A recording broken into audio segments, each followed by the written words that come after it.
এই ছেদবিন্দু বরাবর যদি আমরা এটাকে যোগ করে দেই তাহলে দুই পাশে দুইটি 30 ডিগ্রি করে কোণ উৎপন্ন হলো। এসি একটি স্পর্শক এবং বিসি হচ্ছে একটি স্পর্শক, আর এদের অন্তর্ভুক্ত কোণটি হচ্ছে 60 ডিগ্রি। ও কে কেন্দ্র করে ও এ এর সমান ব্যাসার্ধ নিয়ে আমরা একটি বৃত্ত আঁকবো, যে বৃত্তটি হবে উক্ত ত্রিভুজের পরিবৃত্ত। এসএসসি পরীক্ষায় কমন উপযোগী গণিত সাজেশনের 38 নম্বর ভিডিওতে আজকে আমরা সমাধান করব অধ্যায় 7 ব্যবহারিক জ্যামিতি অর্থাৎ সম্পাদ্য থেকে এবারের পরীক্ষার জন্য যে সৃজনশীল প্রশ্নগুলো সবচেয়ে বেশি গুরুত্বপূর্ণ। আমরা এই ধরনের 10টি সৃজনশীল সমপাদ্য নির্বাচন করেছি বিভিন্ন স্কুল কলেজের প্রশ্নগুলোকে যাচাই বাছাই করে, যার মধ্য থেকে 7টি প্রশ্নের সমাধান করা হয়েছে। আজকে আমরা 8 নম্বর সৃজনশীল সমপাদ্যটি সমাধান করব। আর এই প্রশ্নটি সিলেট বোর্ড 2022 সালে এসেছিল। অত্যন্ত গুরুত্বপূর্ণ একটি প্রশ্ন, আর এই প্রশ্নের উদ্দীপক হিসাবে এখানে দেওয়া আছে ত্রিভুজ ABC এর a সমান 3.5 সেন্টিমিটার, b সমান 4 সেন্টিমিটার, c সমান 4.6 সেন্টিমিটার এবং y কোণ সমান 60 ডিগ্রি। এই উদ্দীপক থেকেই আমাদের 3টি প্রশ্নের সমাধান করতে বলছে। ক নম্বরে বলছে পেন্সিল কম্পাস ব্যবহার করে 30 ডিগ্রি কোণ অঙ্কন করো। এই প্রশ্ন দিয়েই আমরা মূলত এই সৃজনশীল প্রশ্নটির সমাধান করব। তার কথা না বাড়িয়ে আমরা এখন সরাসরি ক নম্বর প্রশ্নের সমাধানটা দিয়ে শুরু করছি। ক নম্বর প্রশ্নে পেন্সিল কম্পাসের সাহায্যে 30 ডিগ্রি কোণ আঁকতে বলেছে। এই ধরনের প্রশ্ন এবারের জন্য খুবই ইম্পর্টেন্ট।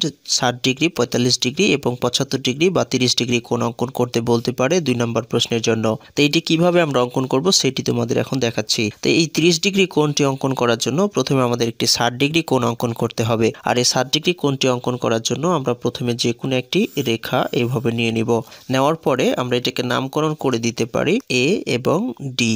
এরপরে এই ডি রেখাংশের এ বিন্দুতে প্রথমে আমরা একটি 60 ডিগ্রি কোণ অঙ্কন করব। আর তোমরা নিশ্চয়ই জানো যে 60 ডিগ্রি কোণ অঙ্কন করা খুবই সহজ। আমরা যে বৃত্তচাপটা নেই সেটাকে যদি ব্যাস আকারে নিয়ে নেই তাহলে এখানে 60 ডিগ্রি কোণ উৎপন্ন হয়ে যায়। তো বৃত্তচাপ নেওয়ার পরে আমরা সেই পরিমাণটা আবার এই পাশ থেকে নিলাম এবং ছেদবিন্দু বরাবর এটাকে আমরা প্রথমে যোগ করে দেব। যোগ করে দিলাম এবং এটা নামকরণ করে দিলাম এম। এখানে 60 ডিগ্রি কোণ উৎপন্ন হয়েছে। তোমরা চাঁদা দিয়ে মেপে দেখবে খুব সহজেই মিলে যাবে। এবার এই 60 ডিগ্রি কোণকে আমরা সমান 2 ভাগে ভাগ করব, তাহলে 30 ডিগ্রি কোণটি আমরা পেয়ে যাব। এখানে আমি 60 ডিগ্রি কোণকে সমান 2 ভাগে ভাগ করার জন্য এই পাশ থেকে একটি বৃত্তচাপ নিলাম। ঠিক একই পরিমাণটা এই পাশ থেকেও আবার নেব। এখানে যে ছেদবিন্দু হয়েছে এই ছেদবিন্দু বরাবর যদি আমরা এটাকে যোগ করে দেই তাহলে দুই পাশে দুইটি 30 ডিগ্রি করে কোণ উৎপন্ন হলো। এটাকে আমরা নামকরণ করে দিতে পারি বি। এবার বি এ ডি কোণ সমান হচ্ছে 30 ডিগ্রি। এটি আমাদের অঙ্কন করতে বলেছিল। তা আশা করি তোমরা বুঝতে পেরেছো। এরপরে আমরা এখন চলে যাব খ নম্বর প্রশ্নে। খ নম্বর প্রশ্নে বলছে কোনো বৃত্তে এমন দুটি স্পর্শক আঁকো যেন এদের অন্তর্ভুক্ত কোণ ওয়াই কোণের সমান হয়। আর উদ্দীপকে আমরা দেখতে পাচ্ছি ওয়াই কোণ সমান দেওয়া আছে 60 ডিগ্রি। তাহলে অবশ্যই অন্তর্ভুক্ত কোণটা আমাদের 60 ডিগ্রি হবে। চলো আমরা অঙ্কন করে দেখি, তাহলে বুঝতে পারবো। খ নম্বর প্রশ্নের আলোকে উদ্দীপকের তথ্য নিয়ে বিশেষ নির্বাচনটি আমরা এভাবে লিখেছি। মনে করি ও কেন্দ্র বিশিষ্ট এবিডি একটি বৃত্ত। এবিডি বৃত্তে এরূপ দুটি স্পর্শক আঁকতে হবে যাদের অন্তর্ভুক্ত কোণ ওয়াই কোণ সমান 60 ডিগ্রি হয়। তো এখন আমরা ওয়াই কোণ সমান এখানে একটি 60 ডিগ্রি কোণ অঙ্কন করে নিব। এরপরে আমরা মূল চিত্রটি অঙ্কন করব। এখন আমি এখানে একটি 60 ডিগ্রি কোণ অঙ্কন করে নিচ্ছি আমাদের উদ্দীপকের তথ্য অনুযায়ী, যেন আমরা বুঝতে পারি যে ওয়াই কোণ সমান হচ্ছে 60 ডিগ্রি। তো 60 ডিগ্রি কোণ অঙ্কন করার জন্য প্রথমে একটি রেখা নিতে হয়, এরপরে একটি বৃত্তচাপ যেটাকে ব্যাস এবং বৃত্তচাপ সমান হলেই 60 ডিগ্রি হয়ে যাবে। তো আমি এই পাশে বৃত্তচাপটি নিলাম। এই পরিমাণটা আবার যদি ব্যাস আকারে নেই তাহলে এখানে 60 ডিগ্রি কোণ হয়ে যায়। এটি হচ্ছে 60 ডিগ্রি কোণ, যাকে আমরা ওয়াই কোণ হিসাবে এখন জানছি। ওয়াই কোণ সমান হচ্ছে 60 ডিগ্রি। এখন আমরা মূল চিত্রটি অঙ্কন করব। ও কেন্দ্র বিশিষ্ট বৃত্তটি আমরা এইভাবে প্রথমে এঁকে নেব। এঁকে নেওয়ার পরে আমরা মূল, এটা হচ্ছে ও কেন্দ্র বিশিষ্ট একটি বৃত্ত।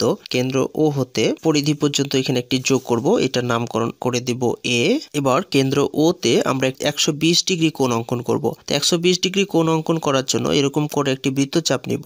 যে পরিমাণটা নিয়েছি এই পরিমাণটা এখান থেকে যদি আমরা দুইবার নেই তাহলে 120 ডিগ্রি হয়ে যায়। কারণ আমরা জানি যে 60 ডিগ্রি কোণ অঙ্কন করলে বৃত্তচাপ এবং ব্যাস যদি নেই তাহলে 60 ডিগ্রি কোণ হয়। তো এখন 60 ডিগ্রি হলো, আবার যদি আমরা নেই তাহলে 60 আর 60 120 ডিগ্রি কোণ এখানে হয়ে যাবে। তো এবার আমরা ছেদবিন্দু বরাবর এই পাশে এটাকে যোগ করে দেব। এই পাশে যোগ করে দিলে এখানে 60 আর 60 120 ডিগ্রি হয়ে গেল। তো এটা হচ্ছে 120 ডিগ্রি। তো আমরা জানি যে কেন্দ্রস্থ কোণ বৃত্তস্থ কোণের দ্বিগুণ হয়, সেজন্য 120 ডিগ্রি নিলে আমাদের যে স্পর্শক দুটি অঙ্কন করব সেখানে অন্তর্ভুক্ত কোণটা 60 ডিগ্রি চলে আসবে। এই বিন্দুকে কেন্দ্র করে আমরা এখানে একটি লম্ব অঙ্কন করব, যে লম্বটি একটি স্পর্শক হবে। লম্ব অঙ্কন করার জন্য আমরা বৃত্তচাপটা দুইবার নেব। এখন এই পাশে আরেকবার নেব। এবার উপরের দিকে এদিক থেকে একবার, আবার এই পাশ থেকে আরো একবার। আবার ঠিক একইভাবে এটাকে আমরা বি নামকরণ করতে পারি। এবার বি বিন্দুতেও আমরা একটি লম্ব অঙ্কন করব।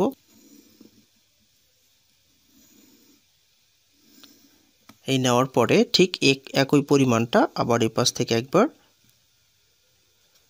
দুইবার নেব। এবার উপরের দিকে একবার, এই পাশ থেকে উপরের দিকে একবার, আবার এই পাশ থেকে উপরের দিকে আরো একবার। এবার আমরা ছেদ বিন্দু বরাবর রেখাগুলোকে কি করব, যোগ করে দেব। তো যদি আমরা যোগ করে দেই তাহলে একটা নির্দিষ্ট জায়গায় গিয়ে তারা ছেদ করবে। তো এই পর্যন্ত নিলাম। আবার এই পাশ থেকে যদি আমরা এই বিন্দুটাকে যোগ করে দেই, এই পাশ থেকে আমরা এটা যোগ করে দিলাম। তো মনে করলাম এটা পরস্পর এসে সি বিন্দুতে ছেদ করেছে। এবার সি বিন্দুতে যে কোণটি উৎপন্ন হলো সেই কোণটি হচ্ছে 60 ডিগ্রি কোণ, যা আমাদের অঙ্কন করতে বলেছিল। আমরা এই 60 ডিগ্রি পরিমাণ করে একটা বৃত্তচাপ এখানে দিয়ে দিব।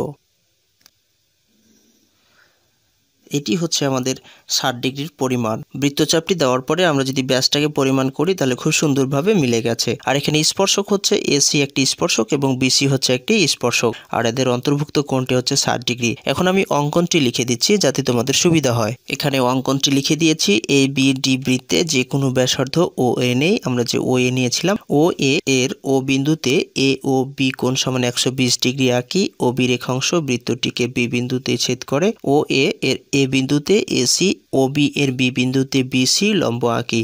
এসি ও বিসি লম্বদ্বয় পরস্পর সি বিন্দুতে মিলিত হয়। তাহলে এসি ও বিসি নির্ণয় স্পর্শকদ্বয় যাদের অন্তর্ভুক্ত কোণ এসি বি কোণ সমান ওয়াই কোণ সমান 60 ডিগ্রি এর সমান। এই হলো আমাদের বিবরণ। এরপরে আমরা এখন গ নাম্বার প্রশ্নে চলে যাব। গ নাম্বার প্রশ্নে ত্রিভুজ এবিসি এর পরিবৃত্ত আঁকো, অঙ্কনের চিহ্ন ও বিবরণ আবশ্যক। আর উদ্দীপকে আমাদের ত্রিভুজ এবিসি এর এ সমান 3.5 সেন্টিমিটার, বি সমান 4 সেন্টিমিটার আর সি সমান 4.6 সেন্টিমিটার দেওয়া আছে। এই তিনটি তথ্য নিয়ে মূলত আমাদের এই ত্রিভুজের পরিবৃত্ত আঁকতে হবে। তো চলো আমরা শুরু করি। গ নম্বর প্রশ্নের আলোকে উদ্দীপকের তথ্য নিয়ে বিশেষ নির্বাচনটি লিখেছি। মনে করি ত্রিভুজ এবিসি এর তিনটি বাহুর দৈর্ঘ্য যথাক্রমে এ সমান 3.5 সেন্টিমিটার, বি সমান 4 সেন্টিমিটার ও সি সমান 4.6 সেন্টিমিটার দেওয়া আছে। ত্রিভুজটির পরিবৃত্ত আঁকতে হবে, অর্থাৎ এমন একটি বৃত্ত আঁকতে হবে যেন ত্রিভুজের তিনটি শীর্ষবিন্দু এ বি সি বিন্দুকে স্পর্শ করে। তো প্রথমে আমরা এই তিনটি তথ্য অর্থাৎ এ সমান 3.5 সেন্টিমিটার, বি সমান 4 সেন্টিমিটার, সি সমান 4.6 সেন্টিমিটার এঁকে নেব। নেওয়ার পরে আমরা প্রথমে ত্রিভুজ অঙ্কন করব, যে ত্রিভুজটিরই পরিবৃত্ত আঁকতে হবে। তো প্রথমে আমরা তথ্যগুলোকে এখানে এঁকে নেব। প্রথমে আমাদের দেওয়া আছে এ সমান 3.5 সেন্টিমিটার, তাই আমি এখানে এ সমান 3.5 সেন্টিমিটার নিলাম। এরপরে বি সমান দেওয়া আছে 4 সেন্টিমিটার, 4 সেন্টিমিটার নিলাম। আর সি সমান দেওয়া আছে 4.6 সেন্টিমিটার, তো এখানে 4.6 সেন্টিমিটার নিয়ে নিলাম। এখন এটা হচ্ছে এ, এটা হচ্ছে বি আর এটা হচ্ছে সি। এই তিনটি তথ্য নিয়ে আমাদের প্রথমে ত্রিভুজ অঙ্কন করতে হবে। প্রথমে আমরা যে কোনো একটি রেখা বা রশ্মি আমরা নিয়ে নিব। এটা নামকরণ করে দিব বিএম। বিএম রেখাংশ থেকে এই বাহুর সমান করে বিসি অংশ কেটে নেব। এই বাহুর সমান করে বিসি অংশ কেটে নিলাম। এবার বিসি রেখা অংশের বি ও সি বিন্দুকে কেন্দ্র করে যথাক্রমে বি ও সি এর সমান ব্যাসার্ধ নিয়ে বিসি এর একই পাশে দুটি বৃত্তচাপ আঁকব। বি এর সমান করে সি বিন্দুকে কেন্দ্র করে এই পাশ থেকে আমি একটি বৃত্তচাপ নিলাম। আবার সি বিন্দুকে কেন্দ্র করে সি বাহুর সমান করে বি বিন্দুকে কেন্দ্র করে এই পাশে একটি বৃত্তচাপ নিলাম। মনে করি বৃত্তচাপ দুটি পরস্পর এ বিন্দুতে ছেদ করে। এখন এ বি আর এসি যোগ করে দেব।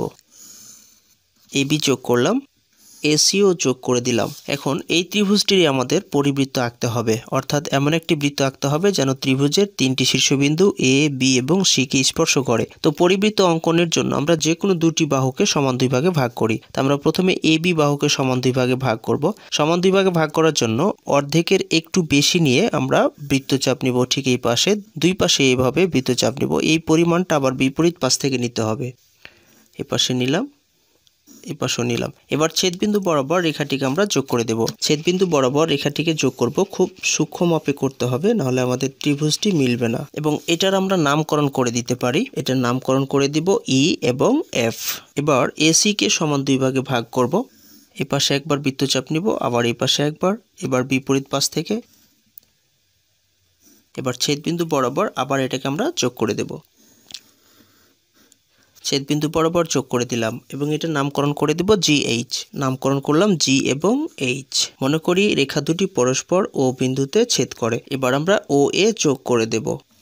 ও এ যোগ করে দিলাম। ও কে কেন্দ্র করে ও এ এর সমান ব্যাসার্ধ নিয়ে আমরা একটি বৃত্ত আঁকবো, যে বৃত্তটি হবে উক্ত ত্রিভুজের পরিবৃত্ত। তো বৃত্তটি খুব সুন্দরভাবে আমাদের মিলে গেছে। এই বৃত্তটি হচ্ছে ত্রিভুজ এবিসি এর পরিবৃত্ত। তা আশা করি বুঝতে পেরেছো। এখন আমি অঙ্কনটি লিখে দিচ্ছি, অঙ্কনটি লিখে দিলে তোমরা খুব সহজেই সেটা পারবে। অঙ্কন: যে কোনো রশ্মি বিএম থেকে এর সমান করে বিসি অংশ কেটে নেই, বি ও সি বিন্দুকে কেন্দ্র করে যথাক্রমে বি ও সি এর সমান ব্যাসার্ধ নিয়ে বিসি এর একই পাশে দুইটি বৃত্তচাপ আঁকি। মনে করি বৃত্তচাপদ্বয় পরস্পরকে এ বিন্দুতে ছেদ করে।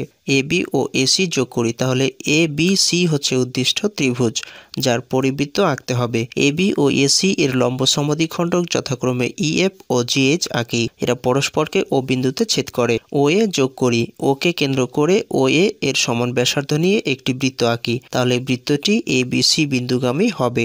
এই বৃত্তটি হচ্ছে ত্রিভুজ এ বি সি এর নির্ণয়ে পরিবৃত্ত। এটি লিখতে পারলেই 4টি মার্ক খুব সহজে পাওয়া যাবে। আশা করি বুঝতে পেরেছো। শেষ পর্যন্ত সাথে থাকার জন্য অসংখ্য ধন্যবাদ জানাচ্ছি। যদি একটু হলেও তোমাদের উপকারে এসে থাকে তাহলে অবশ্যই ভিডিওতে একটি লাইক দিয়ে কমেন্ট বক্সে তোমাদের মতামতগুলো লিখে জানাবে। আর চ্যানেলটি সাবস্ক্রাইব করে না থাকলে সাবস্ক্রাইব করে পাশে থাকা বেল আইকনটি বাজিয়ে দিয়ে ভিডিওটি সবার মাঝে শেয়ার করবে। এই প্রত্যাশায় আপাতত আজকে এখানে বিদায় চাইছি। আল্লাহ হাফেজ।